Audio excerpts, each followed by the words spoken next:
तो दोस्तों आज मैं एक्सप्लेन करने वाला हूँ 2022 में आई मूवी थार को। इस मूवी में ऐसे कुछ सीन्स हैं जिसमें कि आंखें बंद करनी पड़ सकती हैं, लेकिन अच्छी बात यह है कि आप एक्सप्लेनेशन सुन रहे हैं तो आपको ब्रुटैलिटी से भरे सीन देखने को नहीं मिलेंगे और मैं ब्लर भी कर दूंगा, लेकिन अपने शब्दों से बताने की कोशिश जरूर करूंगा। तो अगर आपको मार काट चीर फाड़ नहीं पसंद तो ये मूवी आपके लिए तो बिल्कुल भी नहीं है। तो चलिए अब बिना किसी देरी के चलते हैं सीधा। मूवी की शुरुआत में हमें 1985 का समय दिखाया जाता है, जहां हम एक आदमी को पेड़ से लकड़ियां काटते हुए देखते हैं ताकि नीचे खड़ी बकरियां उन्हें खा सकें। आदमी लकड़ियां काट ही रहा होता है कि तभी कोई उसके ऊपर गोली चला देता है और वो पेड़ से नीचे गिर जाता है। जिस आदमी ने गोली चलाई थी वो पेड़ वाले आदमी के पास आता है और एक चाकू लेकर उसके कान की बाली निकालने के लिए बड़ी बेरहमी से कान ही काट डालता है, लेकिन हमें उस कातिल का चेहरा नहीं दिखाया जाता कि वो कौन है। फिर इसके बाद हम एक लड़का और लड़की को देखते हैं जो कि रात के अंधेरे में खेतों के बीच एक दूसरे से लिपटा लिपटी करके आनंद ले रहे होते हैं। लड़की को गोलियों के चलने की आवाज सुनाई पड़ती है, लेकिन उस पर ज्यादा ध्यान नहीं देती क्योंकि उस दिन दिवाली का त्योहार था तो सभी पटाखे फोड़ रहे थे।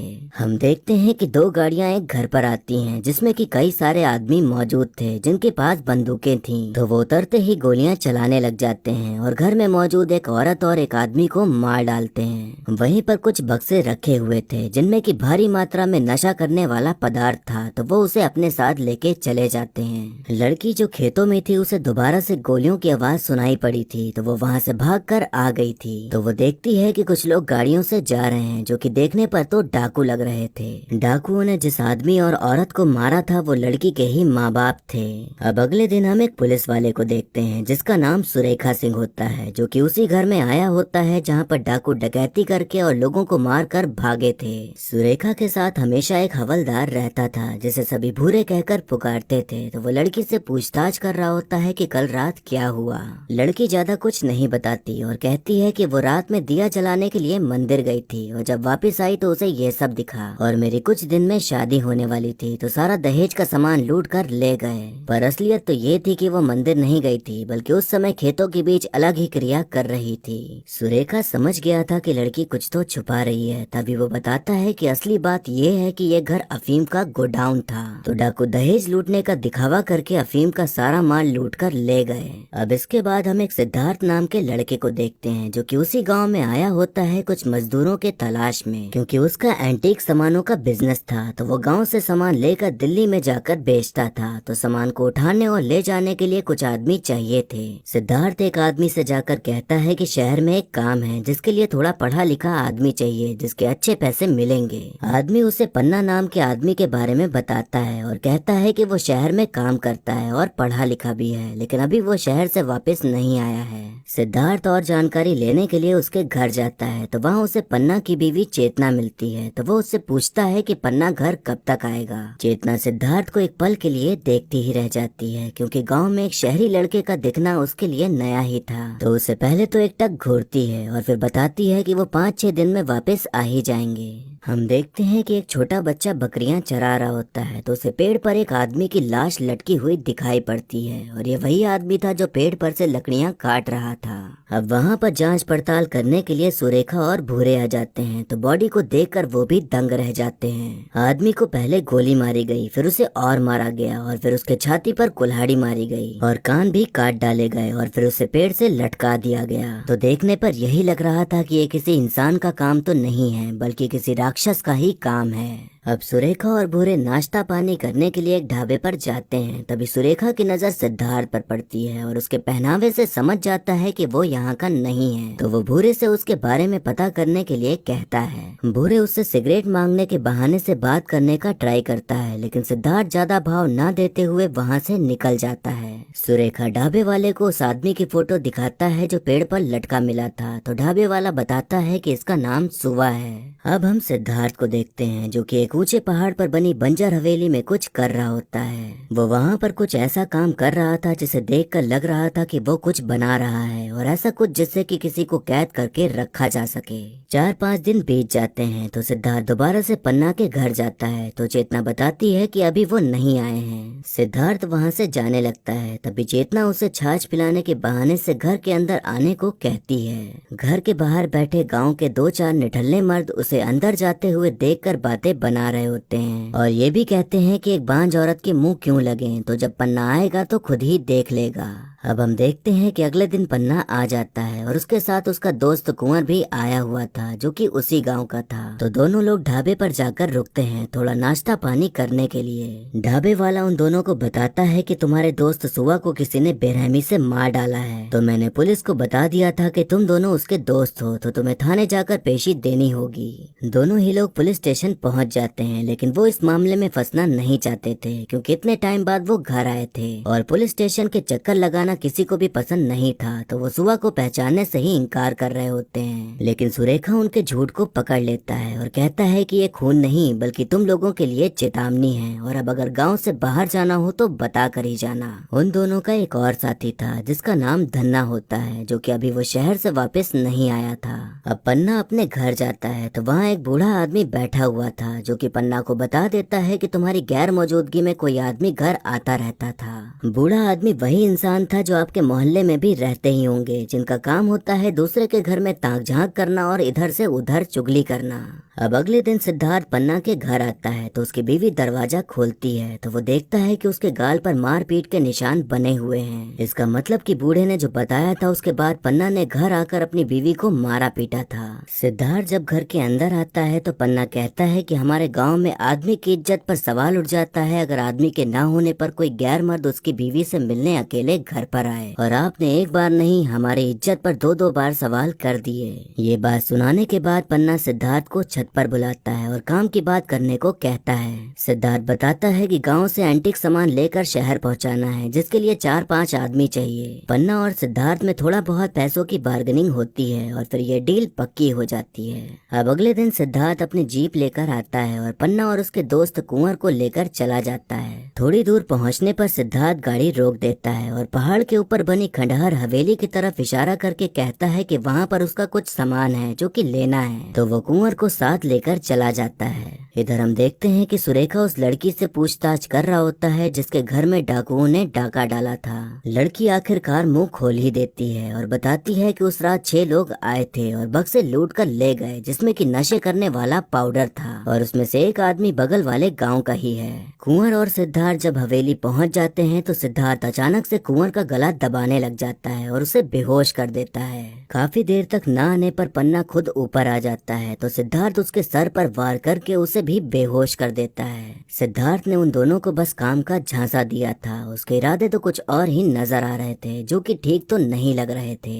हम देखते हैं कि सुरेखा भूरे के साथ एक डाकू को पकड़ने के लिए जा रहा होता है जिसके बारे में पता चला था, तो उन्हें रास्ते में ही डाकुओं का झुंड मिल जाता है तो वो उसका पीछा ही करने लग जाते हैं। पुलिस और डाकुओं के बीच गोलीबारी शुरू हो जाती है और उसमें से एक गाड़ी को उड़ाने में सुरेखा कामयाब हो जाता है, लेकिन डाकुओं का मेन लीडर हनीफ खान वहाँ से भाग निकलता है। अब हम देखते हैं कि सिद्धार्थ पन्ना के घर जाता है और उसकी बीवी से कहता है कि पन्ना ट्रक लेकर दिल्ली गया है तो उसके वापस आने तक मुझे यहीं पर रहना है, तो आपके यहाँ जो कमरा खाली है उसमें पन्ना ने मुझे रहने को कहा है। हम देखते हैं कि सुरेखा डाकुओं के गैंग के एक आदमी को धर दबोचता है और थोड़ा खर्चा पानी देने के बाद वो डाकू हनीफ खान के बारे में सब कुछ बता डालता है। अब हम पन्ना को देखते हैं जिसके हाथ पैर बंधे हुए थे और सिद्धार्थ ने उसे लटका रखा था। सिद्धार्थ हथौड़ा और कील लेता है और पन्ना के पैरों में कील रखकर धड़ाधड़ हथौड़े मारते जा रहा होता है और पन्ना दर्द के मारे बुरी तरह से चीख रहा होता है, लेकिन उसकी चीख सुनने वाला वहाँ कोई भी नहीं था। पन्ना दर्द में उससे पूछ रहा होता है कि वो ऐसा क्यों कर रहा है, लेकिन सिद्धार्थ एक शब्द भी नहीं बोलता, बस उसे इसी तरह करके तड़पाया जा रहा होता है। इसके बाद सिद्धार्थ कुंवर के पास जाता है जो कि वो भी रस्सियों से बंधा लटका पड़ा था और सिद्धार्थ उसको भी वैसे ही टॉर्चर करता है जैसे उसने पन्ना को किया था। सिद्धार्थ दिन रात पन्ना और कुंवर को ऐसे ही टॉर्चर करते जा रहा था, लेकिन वो ऐसा क्यों कर रहा था और इसकी वजह क्या थी ये राज खुलना अभी बाकी था। सुरेखा को अब तक यही लग रहा था कि जो पेड़ पर लटका आदमी मिला था उसे डाकू हनीफ खान ने ही मारा है, लेकिन अब जाकर उसे पता चला था कि हनीफ खान ने सिर्फ उस घर में डाका डाला था, लेकिन पेड़ पर लटके आदमी सुवा को नहीं मारा था। तो अब उसके लिए ये केस और भी ज्यादा उलझ गया था कि आखिर सुआ को किसने मारा। सुरेखा और भी पूछताछ करने के लिए पन्ना के घर ही पहुंच जाता है तो उसे पता चलता है कि वो शहर से चला गया है। तभी वहाँ पर सिद्धार्थ आ जाता है और बताता है कि वो मेरे काम से शहर गया है। सुरेखा ने सिद्धार्थ को पहले भी कई बार गांव में देखा था तो वो उससे पूछताछ करने लग जाता है और ये भी कह देता है कि पन्ना से अगर कांटेक्ट हो पाए तो मुझसे बात करा देना। पन्ना और कुआं दोनों ही रस्सियों से लटके दर्द से कराहते हुए कह रहे होते हैं कि मेरी जमीन ले लो, मेरा पैसा ले लो, लेकिन मुझे छोड़ दो। लेकिन सिद्धार्थ के दिमाग में तो जैसे अलग ही खून सवार था और उनकी एक भी बात सुनने के बजाय उन दोनों के शरीर पर दर्दनाक जख्म दिए जा रहा था। अब अगले दिन हम देखते हैं कि धन्ना शहर से गाँव वापस आ जाता है तो उसे जब पता चलता है कि उसके दोस्त शहर गए हैं काम करने के लिए तो वो भी सिद्धार्थ से कहकर काम करने के लिए राजी हो जाता है। सिद्धार्थ उसे भी काम का झांसा देकर उसी हवेली में ले जाता है और उसको भी वैसे ही रस्सियों से लटकाकर बांध देता है और उसे भी बुरी तरह से टॉर्चर करने लग जाता है। सिद्धार्थ कई दिनों से पन्ना के घर में रह रहा था और उसकी बीवी चेतना घर में अकेली ही रहती थी। सिद्धार्थ और चेतना के बीच धीरे धीरे करीबियां बढ़ने लग जाती हैं और एक रात सिद्धार्थ उसे पीछे से आकर पकड़ लेता है लेकिन उस वक्त चेतना वहां से चली जाती है। तभी थोड़ी देर बाद चेतना वापस आती है और फिर उन दोनों के बीच वो सब होने लग जाता है जो अभी आप सोच रहे हैं। चेतना ने जब पहली बार सिद्धार्थ को देखा था शायद तभी वो उसे पसंद आ गया था और आज जो भी हो रहा था उसकी वजह कहीं न कहीं ये भी थी कि उसका पति उसको वो इम्पोर्टेंस बिल्कुल भी नहीं देता था जो उसको चाहिए थी, बल्कि उसे मारता पीटता था और नौकरानी बनाकर रखा था। तो शायद जो चेतना के अरमान थे वो इस मौके का फायदा उठाकर पूरे कर रही थी। उधर हम देखते हैं कि धन्ना कैसे भी करके रस्सी से खुद को छुड़ाने में कामयाब हो जाता है। अगले दिन जब सिद्धार्थ हवेली जाता है तो देखता है कि धन्ना तो वहाँ पर है ही नहीं तो उसकी हवा एकदम टाइट हो जाती है क्योंकि अगर वो कहीं पहुंच जाता तो सिद्धार्थ का सारा राज खुल सकता था। सिद्धार्थ उसे ढूंढने लग जाता है तो देखता है कि वो बस कुछ ही दूर जा पाया था क्योंकि उसके शरीर में इतनी जान नहीं थी कि वो कहीं भी जा पाए। सिद्धार्थ उसे पकड़ के वापस ले जाने लगता है तभी वो देखता है कि एक बच्चा उसे देख रहा है। ये बच्चा वही था जिसने सुबह को पेड़ पर लटके हुए देखा था और अब उसने सिद्धार्थ को धन्ना को ले जाते देख लिया था। सिद्धार्थ बच्चे को पकड़ने के लिए उसके पीछे भागता है तो बच्चा भी पूरी दम लगाकर भागने लग जाता है और इसी चक्कर में बच्चे का पैर फिसल जाता है और वो ऊंचाई से नीचे गिर जाता है। सिद्धार्थ धन्ना को हवेली वापस ले आता है और उसके ऊपर पेट्रोल डालकर उसे जिंदा ही जला डालता है। सिद्धार्थ एकदम बेरहम हो चुका था और उसको कुछ भी फर्क नहीं पड़ रहा था, बस ऐसे ही लोगों को पकड़ के टॉर्चर कर करके बेरहमी से मारता जा रहा था। अब हम देखते हैं कि सुरेखा और भूरे उसी जगह पर जांच पड़ताल करने के लिए आते हैं जहां पर बच्चा ऊंचाई से गिर गया था, लेकिन वहां उन्हें उसकी पगड़ी के सिवाय कुछ भी नहीं मिलता। वो लोग छानबीन कर ही रहे होते हैं कि तभी वहां गोलियां चलने लग जाती हैं और एक गोली भूरे को जा लगती है और वहीं उसकी मौत हो जाती है। वो गोलियां डाकू हनीफ खान चला रहा था क्योंकि सुरेखा ने उसके आदमियों को मारा था, इसीलिए सुरेखा को मारकर वो बदला लेना चाहता था। सुरेखा कैसे भी बच जाता है लेकिन उसके दोस्त भूरे की जान चली जाती है जिससे कि उसको काफी ज्यादा दुख होता है। अब हम देखते हैं कि सिद्धार्थ चेतना को बताता है कि अब उसका काम खत्म हो गया है तो वो वापस जा रहा है। चेतना को सिद्धार्थ से बहुत ही ज्यादा लगाव हो गया था तो वो उसको गले से लगाकर रोते हुए कहती है कि वो भी उसके साथ जाना चाहती है।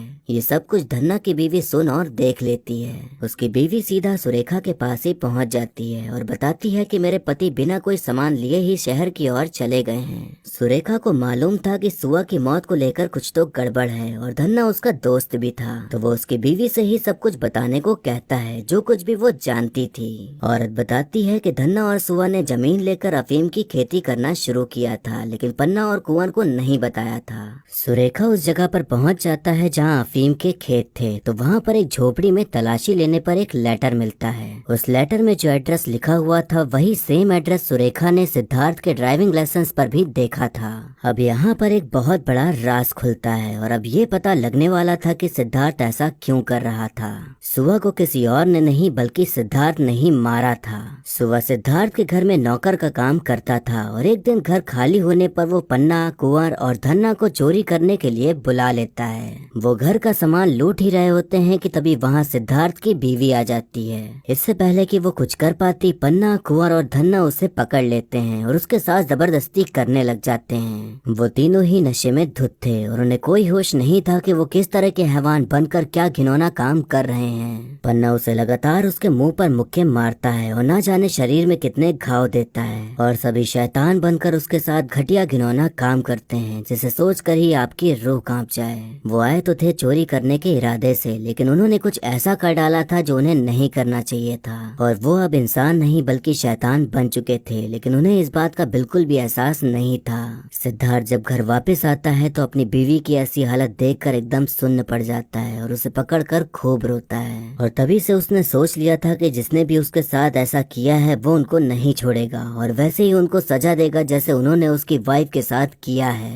हम देखते हैं कि सिद्धार्थ चेतना को लेकर घर से निकल जाता है और फिर थोड़ी देर बाद वहाँ सुरेखा आ जाता है, लेकिन उसे सिद्धार्थ नहीं मिलता पर उसकी डायरी मिल जाती है। उस डायरी को पढ़ने के बाद उसे सब कुछ पता चल जाता है कि सिद्धार्थ कौन है और क्या करने आया है और कहाँ क्या कुछ कर रहा है। सिद्धार्थ चेतना को लेकर उसी हवेली में पहुंच जाता है और तब चेतना अपने पति को देखती है जिसकी हालत मरने जैसी हो गई थी। सिद्धार्थ चेतना के गले से एक लॉकेट निकालता है और पन्ना को दिखाकर बताने को कहता है कि बताओ ये तुम्हें कहाँ से मिला। पन्ना सब कुछ बताता है और तब चेतना को पता चलता है कि उसके पति ने क्या गुनाह किया है जिसकी सजा सिद्धार्थ उसे दे रहा है। उधर सुरेखा पूरी पुलिस फौज लेकर हवेली की तरफ आ रहा होता है सिद्धार्थ को पकड़ने के लिए, लेकिन डाकू हनीफ खान उस पर दोबारा हमला कर देता है। फिर गोलीबारी शुरू हो जाती है। धन्ना सिद्धार्थ से कहता है कि उस रात जो हुआ हमें नहीं पता कि किसने क्या किया, क्योंकि हमने अफीम खा रखी थी। सिद्धार्थ उसकी एक भी नहीं सुनता और उसे गोली मारकर नरक पहुंचा देता है। फिर इसके बाद सिद्धार्थ पन्ना के ऊपर पेट्रोल डालकर चेतना के सामने ही उसे आग लगा देता है।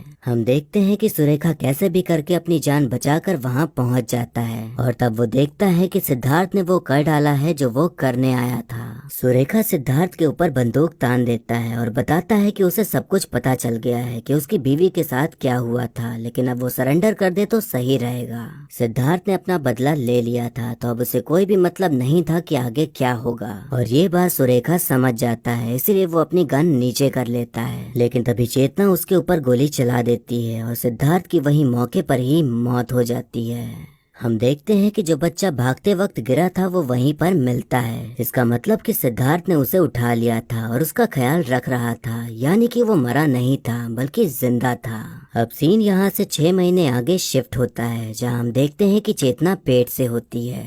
हर कोई ये कहता था कि चेतना कभी माँ नहीं बन सकती, लेकिन असलियत में असली खोट चेतना में नहीं बल्कि पन्ना में था। लेकिन वो एक ऐसे समाज में जी रही थी जहाँ मर्द हमेशा सही रहता है और औरत गलत, जिस वजह से उसे ही सब बांझ कहकर पुकारते थे, ना कि पन्ना को।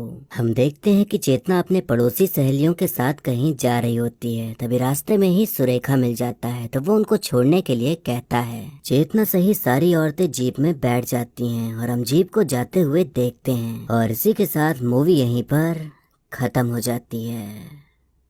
तो दोस्तों इस मूवी की कहानी बहुत ही सिंपल थी, लेकिन मूवी को इस तरह से बनाया गया है कि सिंपल कहानी भी काफी इंटरेस्टिंग निकलकर सामने देखने को मिलती है। सभी के दिमाग में ये रहता है कि आखिर सिद्धार्थ लोगों को पकड़कर टॉर्चर क्यों कर रहा है और दिमाग में कई वजह भी आती हैं, लेकिन असली वजह आखिर में जाकर ही पता चलती है कि वो ऐसा क्यों कर रहा था। नशा जो होता है वो अगर ज्यादा हो जाए या उसकी लत लग जाए तो वो आपसे बुरे से बुरा काम भी करा डालता है जो आप करना भी नहीं चाहते। ज्यादा नशा एक तरह से शैतानी दिमाग के लिए एक डोज होता है जिसे पाकर आपका शैतानी दिमाग आपको बुरी चीजें करने के लिए उकसाता है और आप बेसुध होकर वो सब कर डालते हैं जो आपको नहीं करना चाहिए। लेकिन बाद में अपनी गलती का पश्चाताप करके कोई मतलब नहीं होता, क्योंकि गलती तो हो ही चुकी है जिसकी सजा तो होनी ही होनी है। सुवा पूरे होश में था और चोरी करने के प्लान में पन्ना, धन्ना और कुंवर का हाथ था और जो कुछ भी हुआ था उसमें सुवा नहीं शामिल था, लेकिन उसने सब कुछ होते हुए देखा पर रोका नहीं। तो गुनाह करने से बड़ा तो गुनाह देखने वाला और उसे ना रोकने वाला होता है। तो सिद्धार्थ ने उसे भी मार कर अपना बदला ले लिया।